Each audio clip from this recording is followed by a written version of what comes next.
പ്രിയപ്പെട്ട കൂട്ടുകാരെ, പുതിയൊരു വീഡിയോയിലേക്ക് എല്ലാവർക്കും സ്വാഗതം. ബൈബിൾ വായന, ബൈബിൾ റീഡിംഗ് 10/1/2025.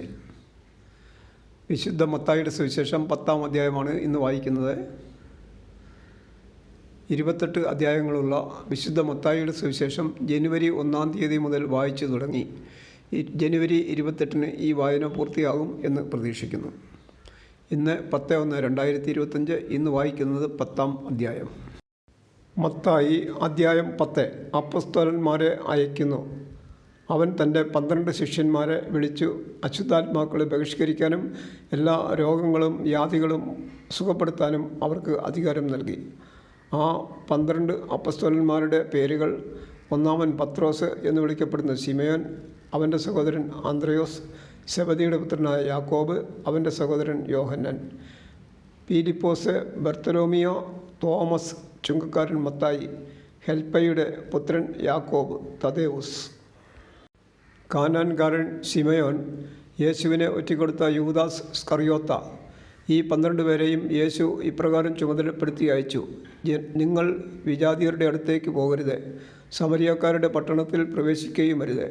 പ്രത്യുത ഇസ്രായേൽ വംശത്തിലെ നഷ്ടപ്പെട്ടു പോയ ആടുകളുടെ അടുത്തേക്ക് പോകുവിൻ. പോകുമ്പോൾ സ്വർഗരാജ്യം സമീപിച്ചിരിക്കുന്നു എന്ന് പ്രസംഗിക്കുവിൻ. രോഗികളെ സുഖപ്പെടുത്തുകയും മരിച്ചവരെ ഉയർപ്പിക്കുകയും കുഷ്ഠരോഗികളെ ശുദ്ധരാക്കുകയും പിശാചുക്കളെ ബഹിഷ്കരിക്കുകയും ചെയ്യുവിൻ. ദാനമായി നിങ്ങൾക്ക് കിട്ടി ദാനമായി തന്നെ കൊടുക്കുവിൻ. നിങ്ങളുടെ അരപ്പട്ടയിൽ സ്വർണമോ വെള്ളിയോ ചെമ്പോ കരുതി വയ്ക്കരുത്. യാത്രയ്ക്ക് സഞ്ചിയോ 2 ഉടുപ്പുകളോ ചെരുപ്പോ വടിയോ കൊണ്ടുപോകരുത്.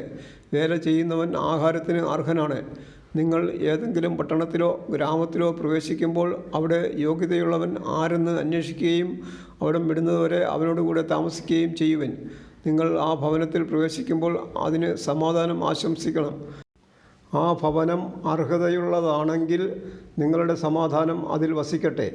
അർഹതയില്ലാത്തതെങ്കിൽ നിങ്ങളുടെ സമാധാനം നിങ്ങളിലേക്ക് തന്നെ മടങ്ങട്ടെ. ആരെങ്കിലും നിങ്ങളെ സ്വീകരിക്കാതെയോ നിങ്ങളുടെ വചനം ശ്രവിക്കാതെയോ ഇരുന്നാൽ ആ ഭവനം അഥവാ പട്ടണം വിട്ടു പോരുമ്പോൾ നിങ്ങളുടെ പാദങ്ങളിലെ പൊടി തട്ടിക്കളയുവിൻ.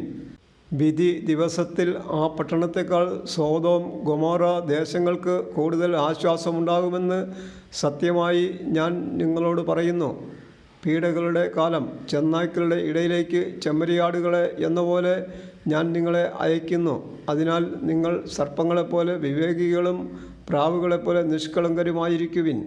മനുഷ്യരെ സൂക്ഷിച്ചുകൊള്ളുവിൻ. അവർ നിങ്ങളെ ന്യായാധിപ സംഘങ്ങൾക്ക് ഏൽപ്പിച്ചു കൊടുക്കും. തങ്ങളുടെ സിനഗോഗുകളിൽ വെച്ച് അവർ നിങ്ങളെ മർദ്ദിക്കും.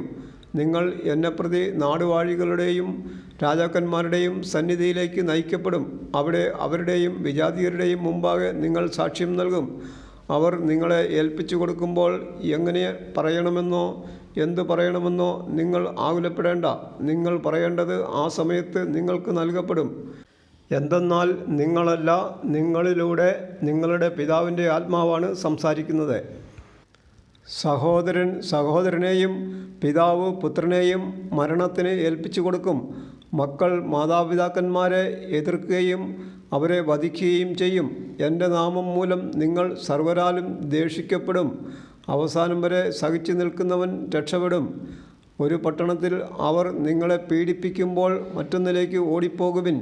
സത്യമായി ഞാൻ നിങ്ങളോട് പറയുന്നു, മനുഷ്യപുത്രൻ്റെ ആഗമനത്തിനു മുമ്പ് നിങ്ങൾ ഇസ്രായേലിലെ പട്ടണങ്ങളെല്ലാം ഇങ്ങനെ ഓടിപ്പൂർത്തിയാക്കുകയില്ല.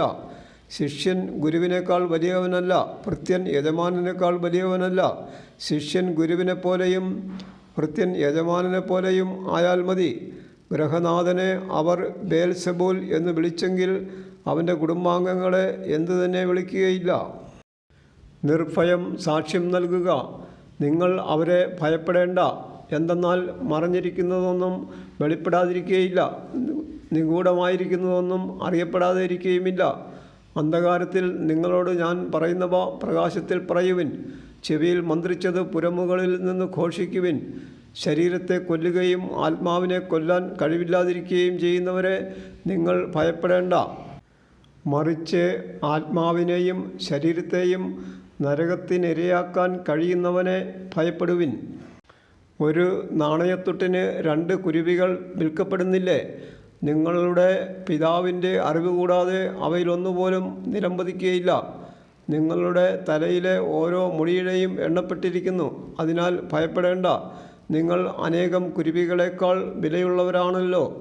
മനുഷ്യരുടെ മുമ്പിൽ എന്നെ ഏറ്റുപറയുന്നവനെ എൻ്റെ സ്വർഗസ്ഥനായ പിതാവിൻ്റെ മുമ്പിൽ ഞാനും ഏറ്റുപറയും. മനുഷ്യരുടെ മുമ്പിൽ എന്നെ തള്ളിപ്പറയുന്നവനെ എൻ്റെ സ്വർഗസ്ഥനായ പിതാവിൻ്റെ മുമ്പിൽ ഞാനും തള്ളിപ്പറയും. സമാധാനമല്ല, ഭിന്നതകൾ. ഭൂമിയിൽ സമാധാനമാണ് ഞാൻ കൊണ്ടുവന്നിരിക്കുന്നത് എന്ന് നിങ്ങൾ വിചാരിക്കരുത്.